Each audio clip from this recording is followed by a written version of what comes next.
Hare Krishna, Gauranga. So I was reading this wonderful book by our Ganesham Priya Prabhu aka J. Shetty, and he makes a really nice point I picked up here.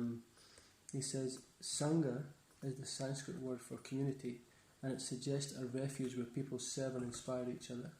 Now, this is one of the things that I had been mentioning in one of my recent lectures, is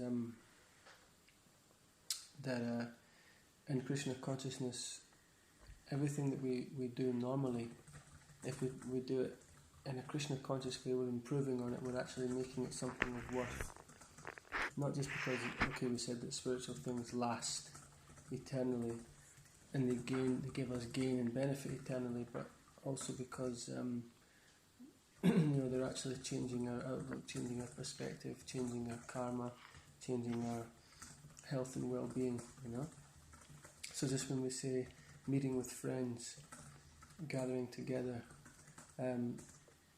he makes this point in the book. He's saying about how we just get people who are just that negative person, who just constantly complain, and that association wears you down eventually.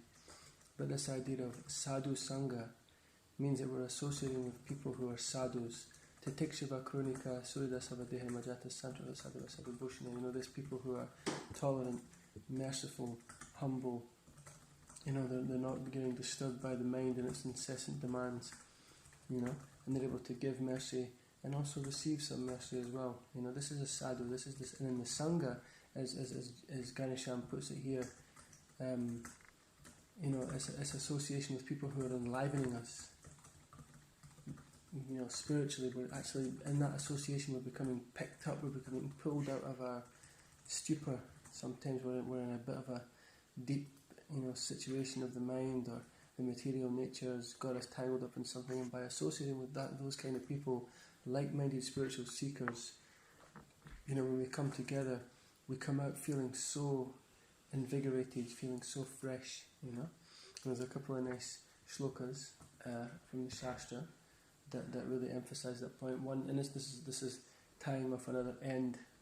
I was listening to an old brahmachari lecture by His Holiness Radhanath Swami, and he quoted one verse that I really liked from the Srimad Bhagavatam, and it says, Shushrushrosudanasya Vasudeva Kataruchihi Sadmahat Shevaya Vipra Punya Tirtha Nishevanat. It says, by serving those devotees who are completely freed from all ranges of vice, a standard of great service is done, and as a result of such great service, affinity in the messages of Vasudeva is made possible. So this perfectly goes hand in hand with this point from Ganesham, in his book, that we're able to associate with people who can lift us up and who can free us from the material world, and not only that, can actually give us a greater taste for Krishna consciousness and for connection to God. And of course, the highest platform is to meet that pure devotee, that pure advanced Vaishnava, who we then can surrender to, and then give our life to following under their guidance.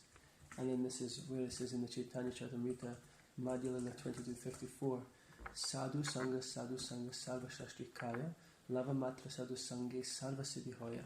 The verdict of all revealed scriptures is that even by a moment's association with a pure devotee, one can attain all success. So if we regularly attend such sadhu sangha of our peers and our juniors and our seniors, and certainly we should grasp every second to capture some hearing and some discussion time and render some service to these advanced pure devotees who can just completely lift us out of the material world and keep us out of it. This is the point, The regular practice of association and service to these devotees will stop us from falling back. It's great to get fired up. It's great to start advancing, but don't let ourselves slide, Because in the material world it's always sliding. But I mentioned there's this kind of joke point among devotees about the skydiving thing. I said that you skydive out the aeroplane and you're just falling. So falling is boring. So we do a few twists and tumbles, we have to make the material world more pleasant, so we try to do a few more gross things to get some spark out of it. So in the spiritual nature, you know, when you're in it, don't come out of it, you know, because it's just really sad, and really sometimes it can be even more difficult to dig your way out, you know, than it is just to stay up, you know. So if you're swimming, keep swimming. Floating is not so pleasant, you know.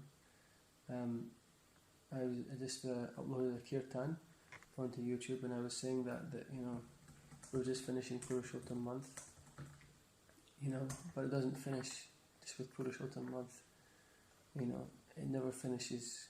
Every single day we can apply ourselves to chanting, we can increase our chanting, we can increase the surrender, not necessarily the numbers, you know. I guess a lot of Purushottam would have been about crunching the numbers, but let's now crunch the quality, you know. And yeah, definitely recommend this book, incidentally. Very, very nice so far. It's bringing me back to a lot of my days in the Bhaktivedanta Man. I only spent a small portion of my time when he was there, incidentally, but I had some wonderful memories of you know, talking with him, and well, I mean, when I say him, I mean Garisham, sorry. And yeah, very nice book, very impressed, wonderful service that you've offered, you know. Looking forward to finally getting a bit more into it, you know. Just time always slips away. Hare Krishna.